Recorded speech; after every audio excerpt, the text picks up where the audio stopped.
9, 8, 7, 6, 5, 4, 3, 2, 1, 0. Women's Wrestling Talk, the #1 women's wrestling network on the planet.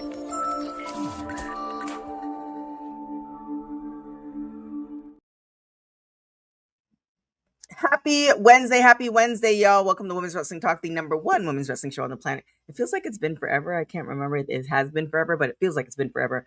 But TK Trinidad here. We're going to be talking all things news and wrestling news. But I am not alone. The PR princess herself, Courtney Rice, is in the building.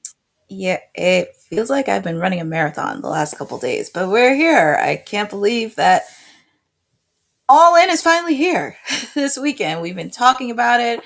We've been doing about it, but it is finally here this weekend. It's kind of crazy, too, because All In, I think it's been on this date for quite some time, and it almost signifies the end of summer, too. Yep. Which is kind of weird because, like, we're here at the end of summer. Which also, I'm, like, thinking of all these notes I have to do, and it just made me think of let me do that flyer. So yeah, it kind of like signifies the end of summer, but I'm really excited for it. Shout out to AEW and the coverage that we will be providing for it. But let's go to not so great news. I don't know what it is. It's not even funny, but I've always been a fan of Dolly Parton. I feel like everybody's mother and grandmother like have I don't know what it is about Dolly. I kind of do know, but it's just one of those things. Dolly equates to me like Victor Newman on Young and Restless. It's just that the people in the community love her, and I actually got to go to Dollywood a couple years ago, and it was really interesting. Definitely, like you have to intentionally go there because Pigeon Forge is not a city that you would just do vacation in. But definitely, she recently passed away.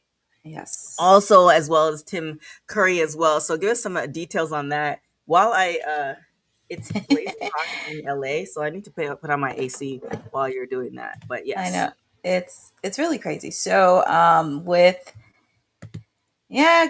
guess you heard the news. Dolly Parton has passed away. She has definitely been a force to be reckoned with. In Tennessee, she has done everything she can. Singer, songwriter, actress, philanthropist. She would always be that person because she was in support of everybody. She always had a lot of work to do. Obviously, of course, she's known for her well-known hits. But if you were a wrestling fan in the 80s, you kind of know she was in a music video that was done by Hulk Hogan. So that's how a lot of people knew about Dolly. But if you were a wrestling fan, she crossed over. But as for Tim Curry, even though he was not in the wrestling space, which I don't know why he wasn't, but he was in a ton of movies, from Rocky Horror Picture Show, Muppet, Treasure Island. He was on Home Alone 2. He voiced Nigel from the Wild Thornberrys. He was in the movie Clue, based on the game show. So he has done so much, everything across the board. And unfortunately, they both had to die at the age of 80. But we here definitely want to send our condolences, and they played a huge role, not just in Hollywood, but beyond in Hollywood. For sure, yeah. So definitely shout out to Dolly. And I know every grocery store is different, but Dolly has these cornbread things in the grocery store. Oh my gosh, I had them before she passed away, y'all. But yes, she will definitely live on. Her I think it was like not her grandson, but her I think it might have been her nephew did a whole post about her, and it kind of made me a little teary-eyed. So definitely shout out to Dolly and Tim Curry, and definitely what a illustrious career that they both had. But moving on to things that Dylan will soon request, let's get to that AEW Dynamite preview. Yeah, we have AEW Dynamite happening at the top of the hour because yours truly will be giving you Timeless Elite Wednesday, 8 p.m. We are at the final stop right before All In this weekend. And I know it is taped, so please don't give any spoilers because they had it from Glasgow, Scotland. We are at the semifinals for the Continental Cup. We have Kyle O'Reilly taking on Nigel McGuinness. These two guys are going at it, and they are one step closer to the finals, which will be held at All In this weekend.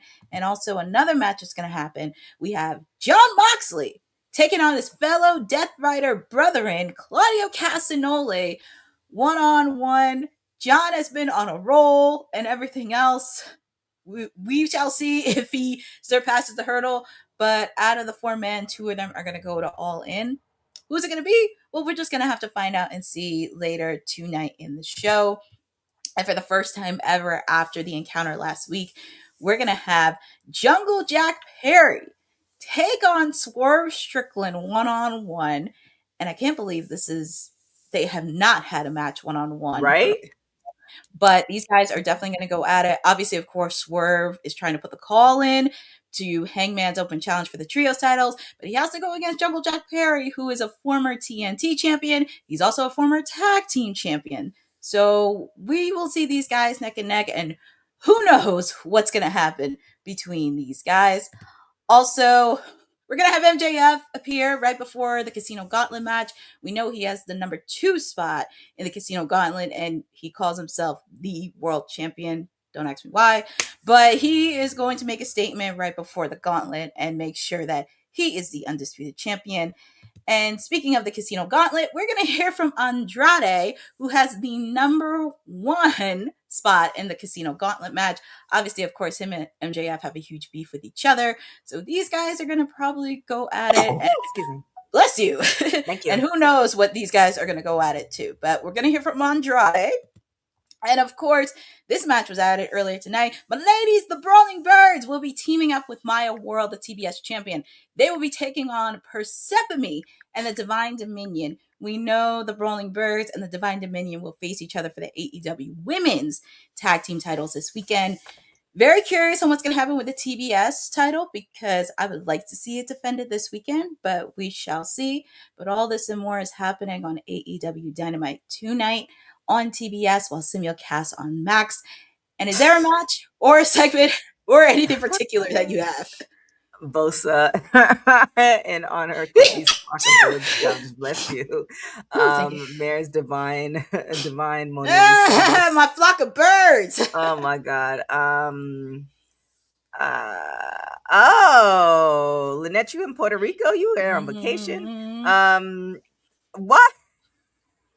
Oh my gosh. I definitely I guess the last one I definitely want to see this matchup, the trios matchup. I do like the fact that AEW is definitely keeping trios alive. It just seems like they're probably like the only ones to actually do that. Just everybody else, either they try to do trios but they can't, maintain a good group of individuals. So yeah, the trios. I mean, anything women's, I'm always for. And Persephone she has a fan of me because as some of you guys may or may not know, we have the same birthday, so always gonna bet on her. That part right there. Outside of the ladies, I'm very excited to see Jack Perry and Swerve Strickland because this is the first time they're ever going to face off against each other. And I mean, this is going to be very interesting because Jack Perry has seen Swerve rise at his AEW World Champion and everything that he's done. So I'm very curious on that. And I know this is on the card, but I'm very curious what Will Ospreay is going to say right before Wembley this weekend. I know, and I'm going to be talking more about this on my watch along, but I know people were not very too happy with him versus Kenny, but you have to understand the story that these guys have. It's kind of like big brother versus little brother. Obviously, of course, with Kenny, because people think like, oh, he's broken. I was like, he wasn't broken earlier this year, especially when he faced off against MJF in Dynasty. So there is a lot deeper story. Obviously, of course, Don Callis is like the catalyst of everything because we know he managed both Kenny, he managed Will Ospreay. So I do think, and also what happened in New Japan before Kenny created AEW, that's also another layer too. So I think there's going to be a lot of personal commodity between both of them, but also the trios division is starting to heat up. I think they're more entertaining than the tag team division right now in AEW, and that is a fact. For sure. Well, I mean, we're just I think you mentioned her, Jamie Hayter. So she thinks that the evolution of AEW's women's division has been an incredibly slow process. I'm actually really curious on your take. Well, we'll talk with what she said, but then I'm curious on your take as you watching the product more often than any of us on WWT. So a little bit, Miss Jamie Hayter, she's been doing a little bit of a press tour lately. Like she had an interview with BBC, and she also talked about this in Clutch Points in a new interview. She kind of says that she believes the evolution of AEW's women's division has been an incredibly slow process over the years. Obviously, of course, she's been there since the beginning of AEW. Obviously, she was a former AEW Women's Champion. And she kind of spoke on this, saying, I think there definitely has been an evolution to the division. I think it's been an incredibly slow process, though. I think it's only really been the last few years. Well, I don't know. It's just been up and down. It's hard to compare it to before because there were some positive there were some positive things about it when it first started and some negative things. And you could really say the same about now. Like, I'm always going to be a champion for women having more time, women getting more opportunities, main eventing, this, that, and the other. Like, I'm always going to be champion. And that has certainly happened. More of that has happened, but it's never enough. So I think and that's like across the board in like women's wrestling, women's sport as a whole, there are definitely changes, but improvements, but they're not good enough for me to be like, it's amazing, it's really, really good, it's okay. And that's not just AEW specific. Again, it's just very much how my thoughts and feelings towards women in sports in general and from my own experience as well. And you can actually catch the full interview because she talks not only about this part, she also talks about recently being diagnosed with ADHD as well. Yeah, what are your thoughts on the women's division for AEW? I will say it is a little better because when it first started, we had no idea where this was going to go identity-wise, because we thought, okay, when Britt Baker was first signed and when her and Thunder Rosa had that match, it was like, okay, that should be the catalyst there. But I think because you have Toni Storm being timeless as she is, and obviously you have Mercedes, and I kind of said this a couple months ago after Toni got attacked, they're going to have to figure out, you're going to have to do more than just Toni and Mercedes, especially with the fact Mercedes' contract ends next year. So I think that's something they're really going to have to figure out and really kind of be out of their comfort zone and also showcasing a lot more women. I'm happy, even though I wish it was more than 2 matches on Dynamite, but that's a whole conversation with that. I am happy there are a lot more stories, and the build-up for All In this year is a lot more better than it was in previous years. And especially with the fact too, we're getting 2 women's matches on the main card this weekend. That is crazy because last year, I know everybody was rattling about Toni and Mercedes, but I had concerns where you put all your eggs in one basket to one women's match, and then you had the women's casino gauntlet match, and I was like, okay, where are we going with this? But I think I love that they have 2. If they add a 3rd match on the main card, I don't know what I would think. I don't know what's going to happen, but I think there is some good in this. Obviously, of course, everybody's asking, where's Dr. Britt Baker, Nyla Rose, Thunder Rosa? I mean, obviously, Thunder Rosa is doing work in CMLL. So at least it's not really much shaped. And plus, it gives some of the women in AEW a lot of opportunity to wrestle in Ring of Honor, Stardom, CMLL, because that's where you have the partnership come in, especially with New Japan. And also an opportunity as well, because I think this is the most presence we've had in Stardom for a while this year. So there is some good in it. It's just have to be consistent. And also providing a lot more storylines above the titles as well, because I feel like there should be a lot more blood feuds. Obviously, of course, we're seeing Persephone getting in the TBS title mix with Maya World. And also she still has a beef with Chris Statlander. Obviously, of course, the Brawling Birds, they're kind of in battle with the Divine Dominion, which is great. So there is a lot more stories, and some of them are kind of intertwining with each other. Obviously, of course, like with Willow and Mercedes. Obviously, Mercedes, she has the Divine Dominion. Willow has the Brawling Birds. So it's kind of intertwining in a bit. And also, I did see some of them were mixing it up with the guys. We saw them mixing it up with the guys this year. Obviously, with Toni Storm teaming up with Orange Cassidy, dealing with Jon Moxley and the Death Riders. So it's I kind of want to see more of that mixture. Yeah, it's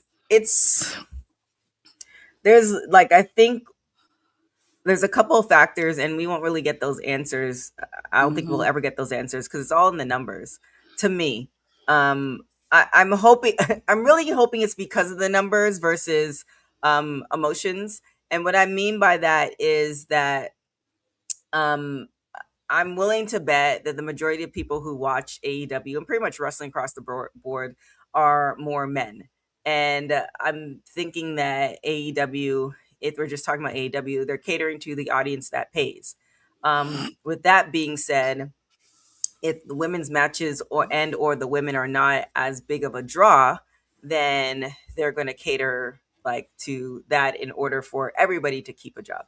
That is just the baseline. I don't know. Maybe the women are that big of a draw and it's more of an emotional decision and they don't have the right writers, etc. There's different variations, and to me, we wouldn't necessarily don't have the answer until you actually see the numbers.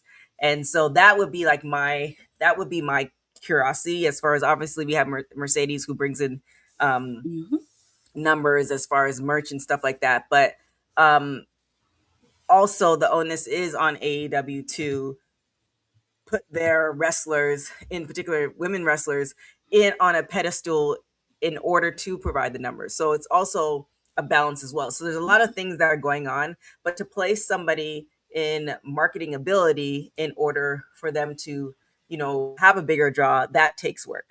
So there's a lot of different things, and I guess for me, it's just like, what do the numbers say? So yes, there's certain things we want. Numbers, and I would say also more press opportunity for them, because I know they do. I mean, look, I know people don't realize it. It's very small when you have a Marcoms team that's like no more than 5 and 6, and you have a million talented on your roster, and trying to find media spots everywhere here and there. I mean, I was happy that Harley Cameron and Willow Nightingale were a part of Supergirl for the red carpet. So it's just, I definitely want to see a lot more press opportunities with all the women. I know I'm seeing a lot more with Jamie Hayter. She's doing a little bit of a mini press tour in the UK, which I like. So I think that's something. It's just figuring out what press opportunities they want, and also hearing from the superstars on what they would like to do. Like, what do you want to do? Yeah. So yeah, it's a combination of different stuff. Obviously, the superstars using their social media. So there's a lot of different things at play. But to me, in being in so many different rooms business wise, at the end of the day, a lot of these decisions, whether you like it or not, are based off of money. So that's where my head always goes to first. That's where it's like, okay, well, let me see and obviously they won't, but Tony, if you just let me know, I promise I won't tell anybody. But the curiosity of me, like the story is always usually told based off of numbers and what's being brought in. So yes, we would want to see that. However, again, it could be a slow process because the team decided to focus.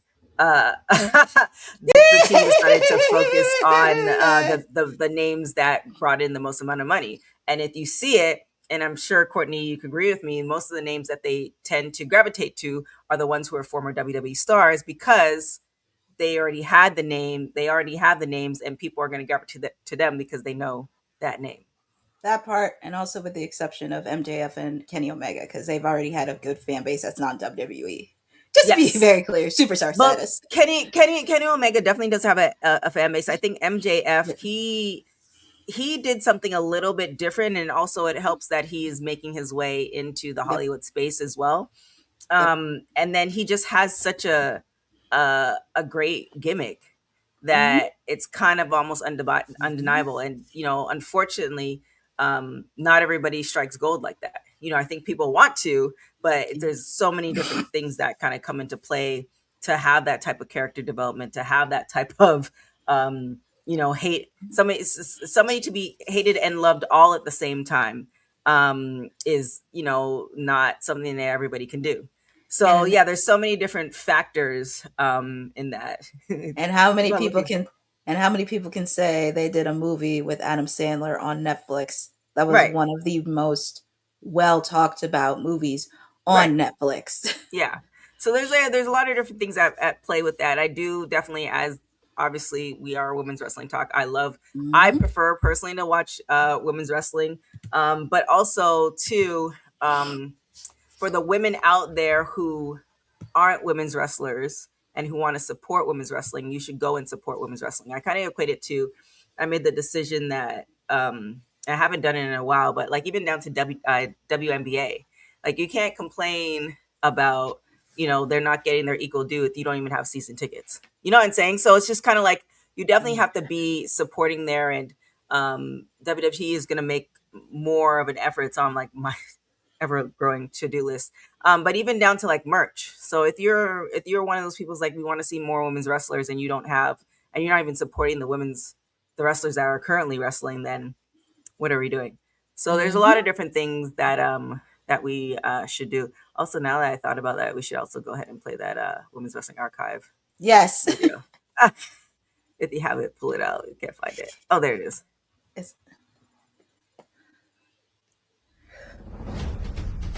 Women's wrestling didn't just show up yesterday in glitter boots. We've been here the entire time, body slamming through history. The Women's Wrestling Archive launches 2026, and it's going to pave the way for all women's wrestling. Because if we don't document it, a man might think he did it first. This has been a passion project for a very long time. Head over to the womenswrestlingarchive.com to donate 1, 5, or whatever you can. It all goes a long way. Let's give these women the spotlight that they've always deserved. Her story belongs in history. Help us preserve it today. Join us at womenswrestlingarchive.com. Support the archive. Support women's wrestling. Donate today.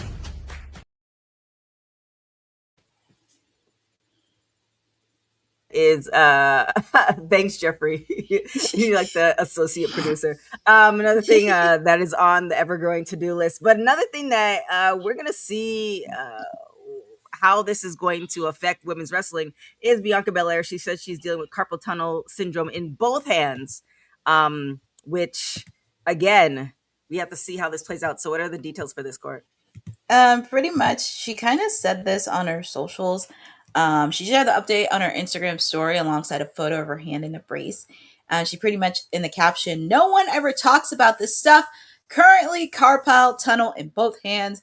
Fingers completely numb. No feeling in surgery finger whatsoever. No grip, strength. And now also mom thumb. WTF, LOL." And of course, we now know she just had a baby and now she's dealing with this. Yeah. So, yeah, we'll see how it all kind of goes. Obviously, you know, she was out for quite some time. Actually, no, I don't think she even came. She was out. I don't think she came back. That's when she got pregnant. So she's out for quite some time because of one hand, and now she got pregnant, and now she has two hands, issues with both hands. We definitely, you know, wish and hope she gets better, not just for our entertainment, but just in general. Because way too young to be dealing with that. Like there's a whole, you know, life to live in addition to wrestling. So we definitely hope everything gets figured out eventually soon. Yes, we do love the EST here. We want to make sure she's at 100%. We know Montez is out, so he wants to make sure he's at 100% because he did post on his socials that he is taking some time off after the baby's born and making sure health safety purposes for the little infant. So hopefully we get to see the Street Profits on TV soon. Well, a person that we are going to be seeing on TV is Chad Gable. He looks forward to telling more stories with heels as the WWE IC champion, which I'm kind of curious how he's going to be doing this. I'm glad that WWE made good. I don't know if they promised him anything, but I just kind of felt like if they didn't put him back on AAA after everything happened, they should have a storyline with him for him, and they did. So what does Mr. Gable have to say? So Chad, after he successfully defended against Rey Mysterio, he was speaking to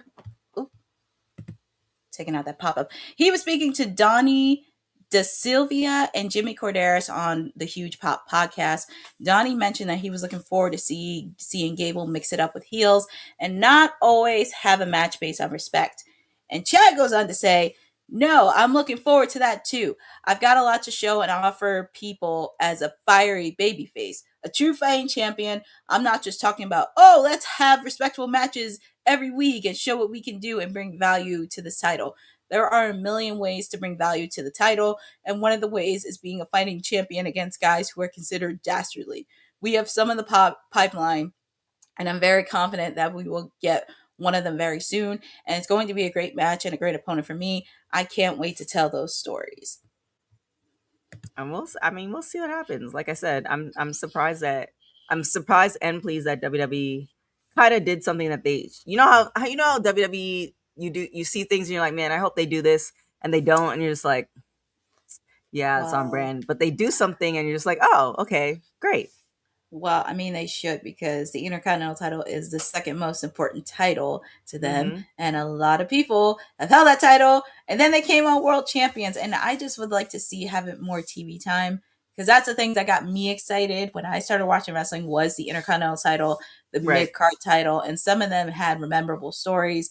Obviously, of course, they're teasing a feud with Ethan Page, which I think it would be great for him and Ethan to go at it, because Ethan is definitely a heel that a lot of people can work with and definitely tell a story, because I just want to see the Intercontinental title be the main focus. I mean, it's great, the world title, that's great, but I think it's time for the Intercontinental title, especially with the way the Intercontinental title has so much history.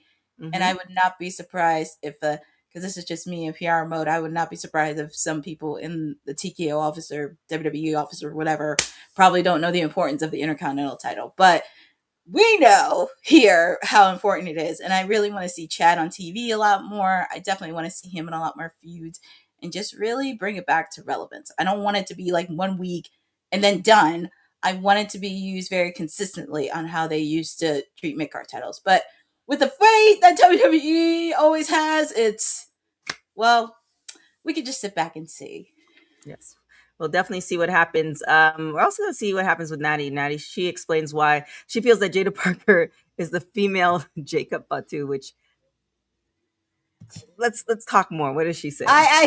So if you did watch NXT last night, because they're at the final stop of NXT Heatwave, we know Nattie and Jaida Parker will meet this weekend at Heatwave in a submission match. And she kind of explains it on Busted Open Radio. She said, "This is exactly why I asked Shawn Michaels to please come and work with Jaida Parker at NXT. I've said it before and I'll say it again. Not a single soul asked me to come to NXT. It wasn't like she's being asked to go down there because she's trying to take someone's spot. I said to Shawn, I want to work with Jaida because I see something that is so special. She's got this dog in her that I'm like, I gotta test the Nattie character out against her. I feel like, and I said this before, I feel like she's the female kind of Jacob Fatu. She's got this edge about her that is very, very different from the other girls. That's not me saying anything negative about any of the other girls, because I love the match that I had with Kendall. I love the match that I had with Thea Hale. I love the work that I've done in NXT, but I see something so different in Jaida that I'm not seen in a woman in. I mean, I think of Dog, I think of Rhea Ripley, I think of Dog, I think of Liv Morgan, I think of Dog, I think of the toughest, baddest woman in the industry, and I see that in Jaida. I mean, she's not wrong. I probably think it's because she was a soccer player. I don't know.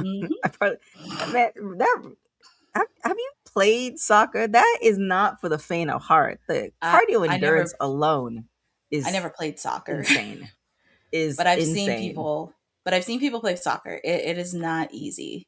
Yeah, it's and I feel like you need a certain type of mentality in order to be that and still hold that mindset of kind of getting the goal. I think it's transferable, but I don't know. Right? Yeah, they played soccer too, but what I really great about, I think Nattie is right as well, is that the women's division for NXT, like, I'm curious how, I can't remember what show this was, or even if it was WWT or whatever. I'm curious how we're going to see in the next 5 to 10 years, meaning that a lot of things as far as superstars within the WWE universe are going to change because people are aging out. That's just what it is. Like, there are a lot of people who are in their 40s and, are almost pushing 50, but I highly, highly doubt, I might be wrong, prove me wrong, that we're going to see wrestlers on that WWE schedule in their 60s. And with that being said, we have new talent coming in, and I'm really excited to see how that's going to play out and how those stories are going to evolve. And I think definitely Jaida Parker is in that mix as far as longevity. So yeah, really curious to see how that is. This report came out, I think it was yesterday, and I thought when I saw it, I was gonna say, before we jump into that story, can we do a quick TNA preview, because there's only 3 matches? Oh yeah, for sure. Can we jump into TNA really quick? Yeah. So just a little bit regarding TNA. Mm-hmm. Yes, just regarding TNA, that's really much happening.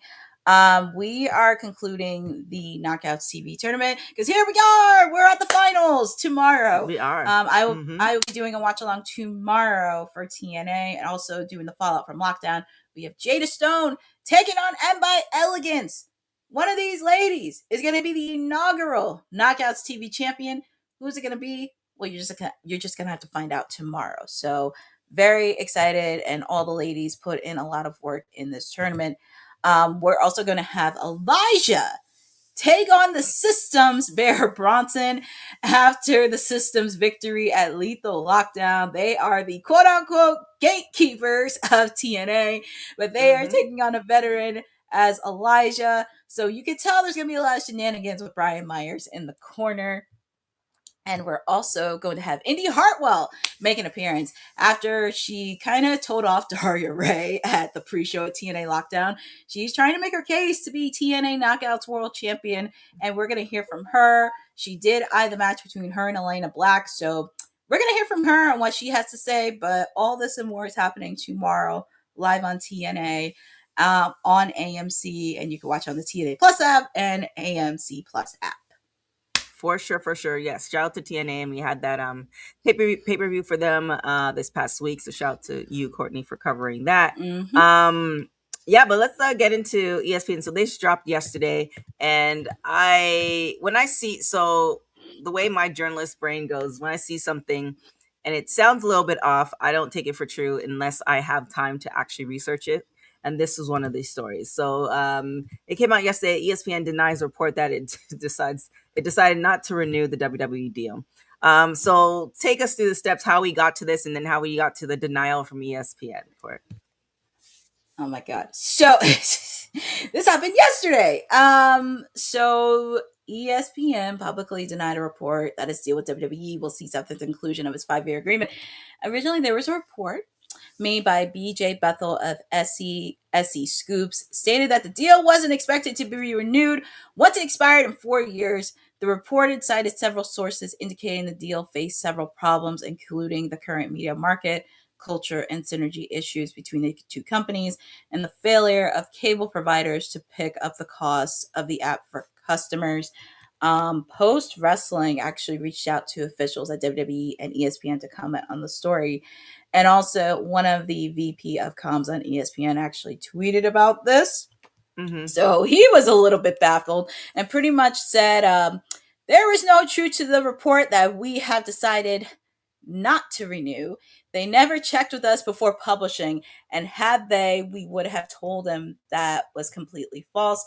And actually, this gets a lot more better. So today, this actually happened today, a tweet by SC Scoops, statement on their report. Yesterday, we published a report from BJ Bethel on WWE's relationship with ESPN. We are retracting that story in its entirety. Before a story runs like this, the subject deserves a direct chance to respond, and that step wasn't taken to the appropriate standard.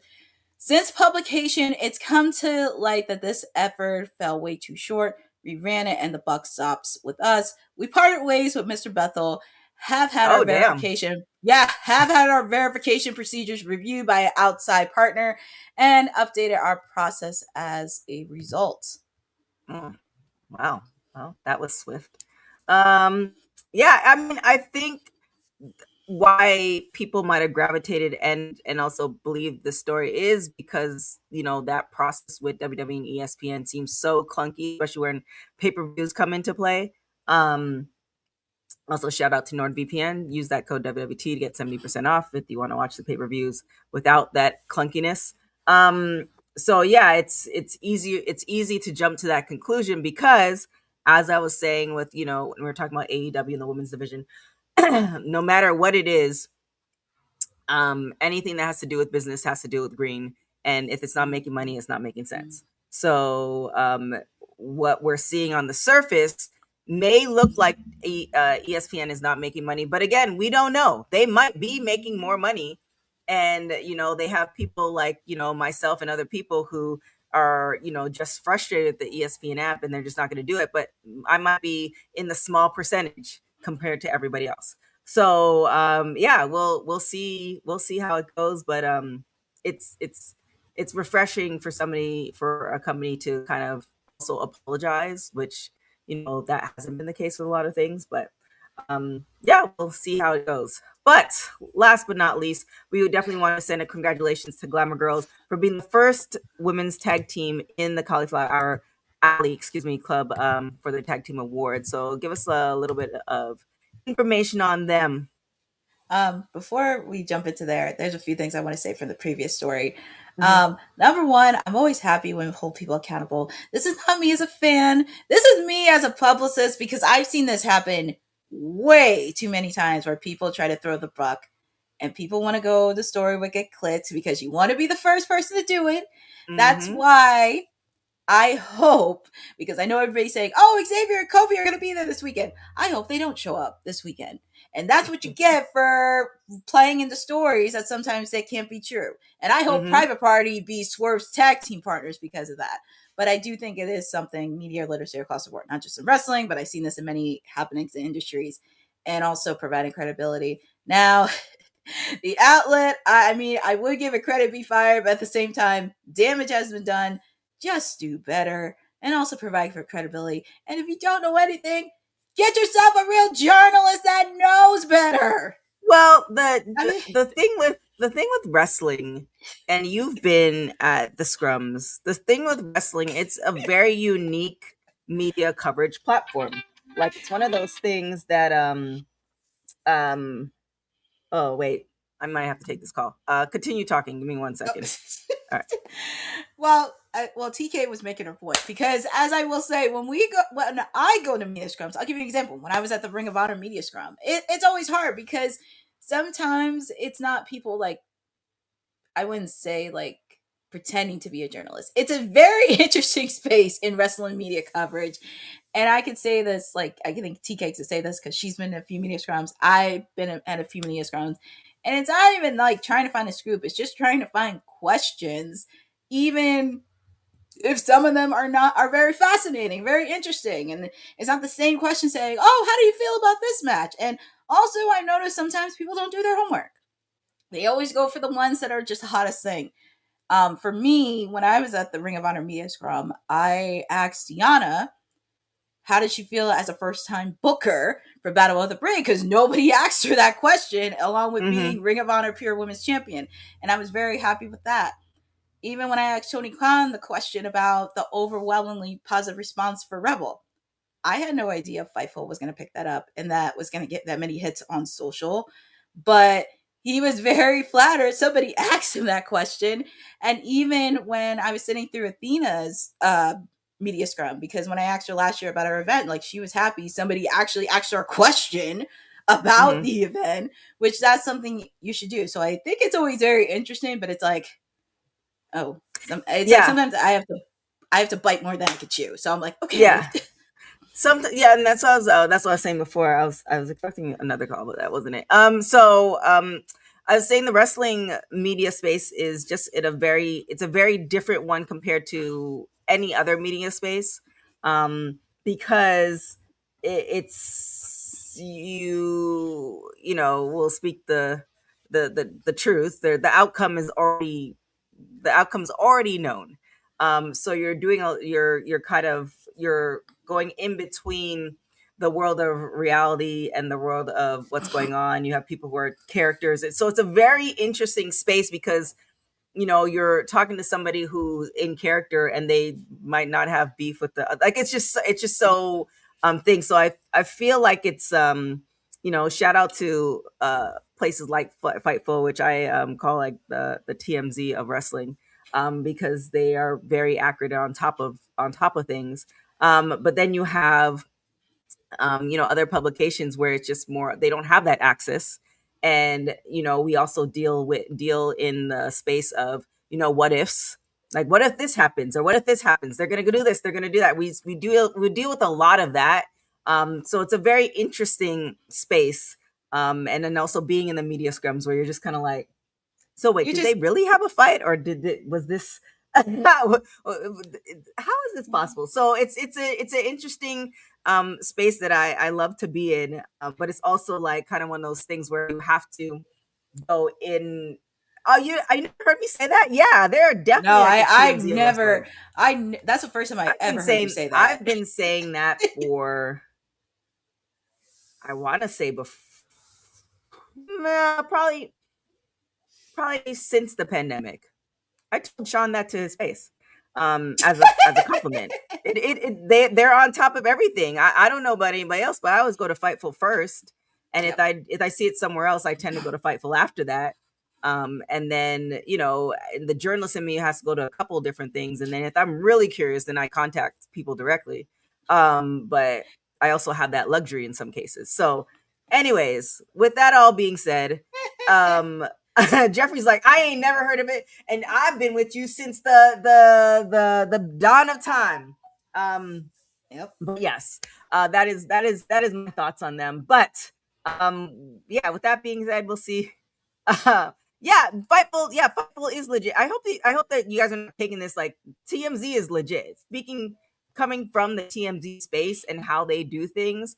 If you were around when TMZ first started and where they are now, like, people now just rely on TMZ for their entertainment news, and they don't even send people out anymore.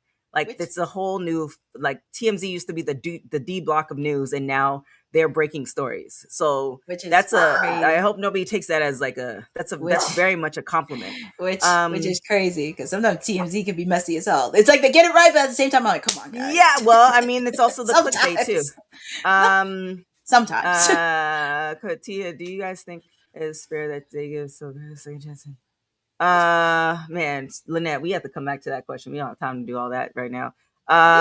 Yes, and Jeffrey, yes, you have definitely been, and since AfterBuzz days. Yes, I actually now I think I used to say that on AfterBuzz with Raw. But anyways, I don't know. You have to dig through the critics, but that's definitely the feeling that I have then, and that's what feeling I have now. But shout out to the Glamour Girls. Let's talk about a little bit about Cauliflower Alley Club. Yeah, so it's actually happening right now, and they're in their 60th annual reunion, which is happening in Vegas right now. And they're the first women's tag team to be awarded the tag team award, because mostly some of the well-known tag teams have had it in the past, like Demolition, Legion of Doom, along with many others, and they actually received that award. Also, just giving a shout out because Tony Atlas announced as the first CAC Legends Legacy Award honoree.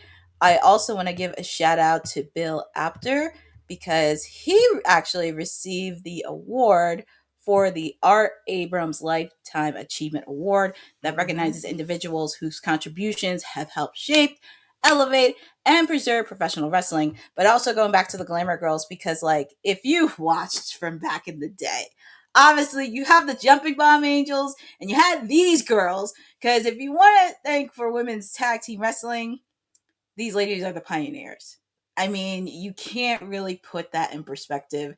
And also with the fact too, when there was a women's tag team match at Madison Square Garden, Michael Cole actually put a note in that I think it was like the first time in 40 years they've seen a women's tag team match happen in Madison Square Garden, which the last time it was the Glamour Girls and the Jumping Bomb Angels. So they are pretty much two of the early pioneers of women's tag team wrestling.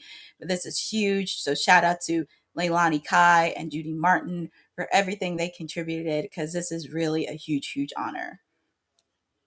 For sure. And with that being said, with perfect timing, I have to get to a meeting. But where can everybody find you, Courtney? I know they're going to find you at the top of the hour, but where can everybody, in addition to that, where can everybody else find you?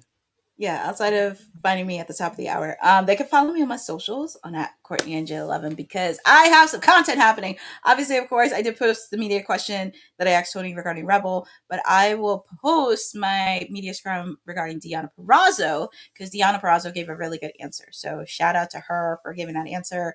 Also, you can catch me tomorrow because I'll be doing watch on for TNA because we are concluding the TNA Knockouts TV tournament. So we do have a lot of stuff happening. Also, there is articles happening because obviously the next few ones we're going to talk about the inaugural Knockouts TV champion and also tuning a spotlight on Xia Brookside because I feel like she definitely deserves a really good spotlight because she has been savage since TNA lockdown. So it's time for her to give a spotlight. Also, you can find me for TNA. AEW All In. There will be a watch along this weekend on Sunday. So you get to hang with me from across the pond in London, England. Will we see Will Ospreay be champion? Will we see Mercedes Moné be champion? Will we see a lot of things? And who's going to win the Casino Gauntlet? But all this is happening. Of course, I'm going to post my bold predictions, but you can find me on that. And also make sure to follow ISPW because we do have a lot of events happening in the fall and winter. Yeah, we definitely have a lot of events. We have a lot of coverage. We're going to be covering Lucha Vroom this Friday and then Hog next Friday. We're going to be debuting a lot more shows in the last quarter of the year. Lots of wrestling on Sunday. So many different things that are going to be coming up as we head into, which is crazy, as we head into 2027. And I know it feels like, oh, why are you saying that? Like the last quarter it just goes by in the blink of an eye. You can follow me everywhere at TK Trinidad. If you want stuff beyond wrestling and, some random stuff, definitely check out my TikTok. It's very much curated to that.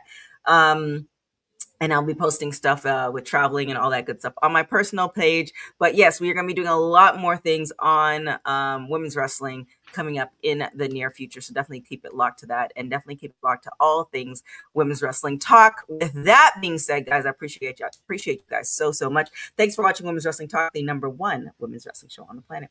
Ciao for now. Thanks for joining WWT. Don't forget to like us on all social media platforms at WW Talk Pod. Like and subscribe on all video and audio platforms like yesterday, my G. And check out our website at www.talkpod.com. Thanks for watching Women's Wrestling Talk, the #1 women's wrestling network on the planet.